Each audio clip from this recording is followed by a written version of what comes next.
នេះស័យធ្វើឲ្យយើងជួបគ្នាត្រឹមនឹងតែបងមិនខឹងព្រោះថាប្រលឹងអូនមានអ្នកជ្រឹងហើយតែបងទុកអូនសំខាន់ស្ដាយក្រោយហើយយំដើរចេញចំណែករូបគេវិញសាយសាប់បាយខ្ញុំធ្វើល្អច្រើនមកហើយមិនដេចឡើយនៅក្បត់ខ្ញុំទៀតអីលើខ្ញុំពួតតែភ្លីចាក់ឆ្ងាយពីជីវិតអូនរឿងគ្រប់យ៉ាងគឺមកពីខ្ញុំនៅលំងនៅទ្រាំដល់ណាគេក្បត់ហើយធ្វើចិត្តធម្មតាព្រោះចង់ថែស្ដាយនេះឲ្យល្អចុងក្រោយគ្មាននៅ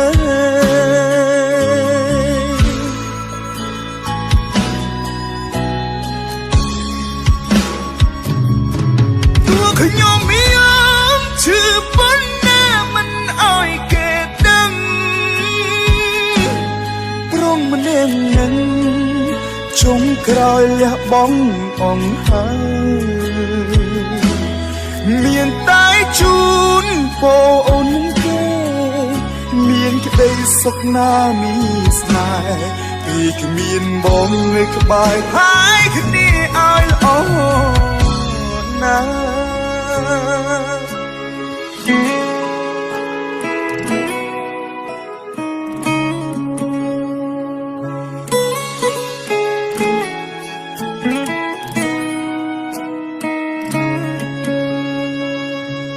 ខ្ញុំធ្វើល្អច្រើនមកហើយមិនដេចឡើយនៅក្បត់ខ្ញុំទៀតអីលើខ្ញុំពួតតែភ្លីចាក់ឆ្ងាយពីជីវិត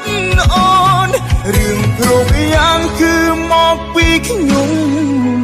នៅលំងនៅទ្រាំដល់ណាគេក្បត់ហើយធ្វើចិត្តធម្មតាព្រោះចង់ថែស្ដាយនេះឲ្យល្អចុងក្រោយគ្មាននៅ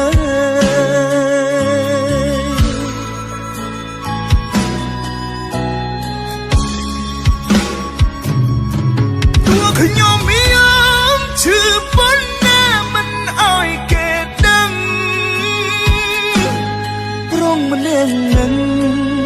ចុងក្រោយលះបង់អងហើយមានតែជូនពរអូនគេ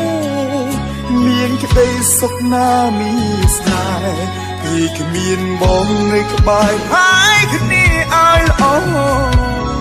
ណាពីគ្មានបងនៅក្បែរថា